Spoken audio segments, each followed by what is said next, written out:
Hi guys, welcome back to the channel. So today's video is just going to be a what I eat type of video, what I'm having for the day, breakfast, lunch, and dinner, and snacks if I have any. Sometimes I do, sometimes I don't. I'm not sure how today will work out, but you will see everything that I eat in this video.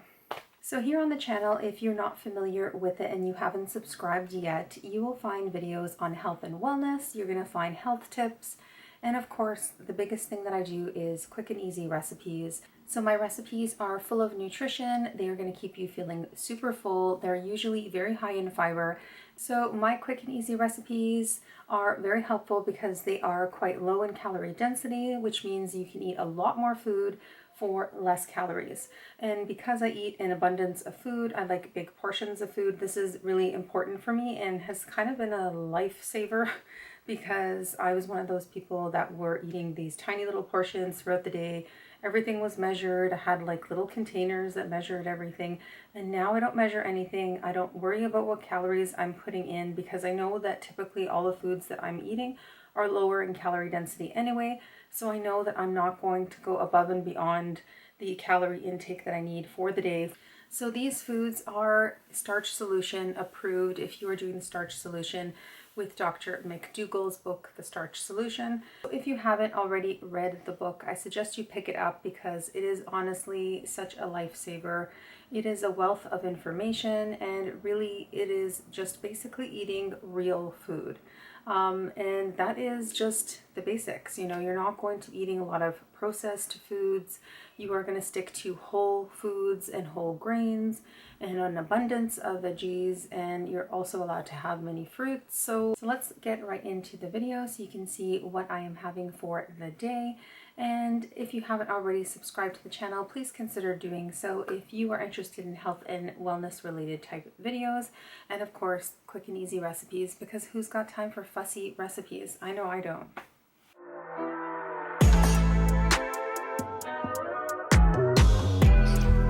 Hi guys, welcome back to the channel. Thanks again for being here this week. So this week's video, as I had mentioned, is going to be a what I eat in a day type of video, and I'm going to walk you guys through all my meals. So for breakfast, I'm just having a whole grain couscous, and I just cook that up with just water. And then I'm just having broccoli and cauliflower that I cooked up in a frying pan, and also just using water with no seasonings. And I didn't actually add any salt as well. I just added a little bit of soy sauce to the couscous and sriracha to the veggies. So for lunch, I kept it simple by just steaming some potatoes. Some of them were in a little bit of rough shape, so they had to be cooked ASAP. So I just made those, and it's just super easy in the Instant Pot, but you can cook it on the stovetop. I'm sure that would be just as easy. And because we had 5 kilograms of bell peppers, I'm also having bell peppers on the side as well. And then I did get some zucchini on clearance at my local grocery store, so I cut those up and sauteed them with a little bit of broth and some garlic powder and just made that as well so I can eat it all together. And yeah, I'm just having some water, and this is my very simple lunch. I feel like I'm having more variety on this day than I normally do because a lot of times I just eat rice and veggies on most days just because it saves me time and it's quick and easy and healthy. But on this day, I guess I had quite a variety. So when I bake potatoes like this, I just add a little bit of sriracha usually on top, and that's pretty much it. Maybe a little bit of salt-free and oil-free seasoning, and that's it. I just keep it very, very simple. So for dinner, I decided to make some baked beans in the slow cooker, and I did start this really early in the day just because it takes quite a bit of time. And I am soaking my dry black beans, so I did soak them for a day, and this is what they look like. And I did drain the water a couple of times just to make sure there was clean water in there. So once they've been soaked well, you are just going to give them a nice good rinse, and then you are going to add them to your slow cooker. If you don't have black beans, pinto beans also work amazing. You can do the pinto beans in the slow cooker and they turn out fantastic, but I'm using black beans on this day. Using dry beans, you are saving so much money because you can buy a huge bag of dry beans and use it so many times, and you just have to plan ahead and soak it. That's all. You just have to keep that in mind. So because I use my Instant Pot pretty much every single day, I don't use my slow cooker very often just because the Instant Pot does pretty much everything. But once in a while I will pull it out because there's nothing like beans in the slow cooker. And I just have it cooking, you know, throughout the day. And then by the time dinner comes, it is ready to go. And it's just amazing. Like the house smells so good and they taste so wonderful. So now I'm just going to show you guys what I put into it. I just put this whole jar of the strained tomato. It's just strained tomato, nothing else in it, oil-free. And then I did use that same jar to add the water you will see later on so that I can add extra liquid into the beans. And this is also where you're going to season. You might want to re-season it, you know, as it's cooking, but I do put a generous amount of seasoning right off the bat just because I know that it is going to need a lot of extra seasoning. I like my beans to be very flavorful. So I'm adding some garlic powder and pretty much all my staple seasonings. You know, I've got my cumin, and I did add some cayenne pepper. And then I think the only thing I didn't put in that I normally put in is paprika, which I have restocked now. So I'm going to start using that in pretty much everything because you guys know I put paprika in everything. So yeah, here's the cayenne. I'm going to add some of that. And this gives it a nice kick. So if I have extra broth that I need to use, I will add extra broth in instead of the water. But I just decided to use just the water, and that's pretty much it.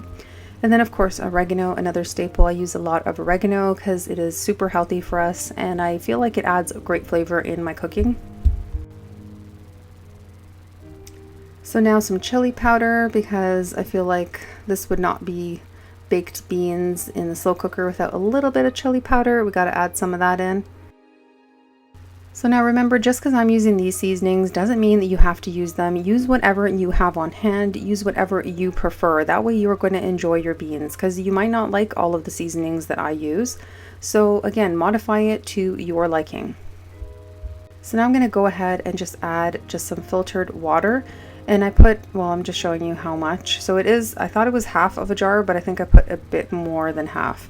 But you eyeball it, and it depends on how much liquid you want in there. Some people like their beans to be like thicker and other people like it a little bit more watery. And again, as it sets and like it's not hot anymore, it will thicken up, remember that. So I just set it for the 8-hour setting and just let it do its thing.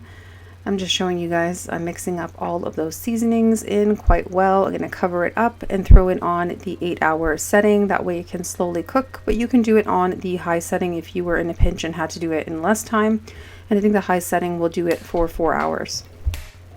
I opted for the 8 hours and that's on the just regular setting. And that's it. That way it could just slowly cook as, you know, I go about my day. And I did check it every so often and just mix it just to make sure that it was cooking properly. So this is what it looked like when it was all done. Super, like I said, it gets thick as it starts to cool off and it will thicken up further as it completely cools off.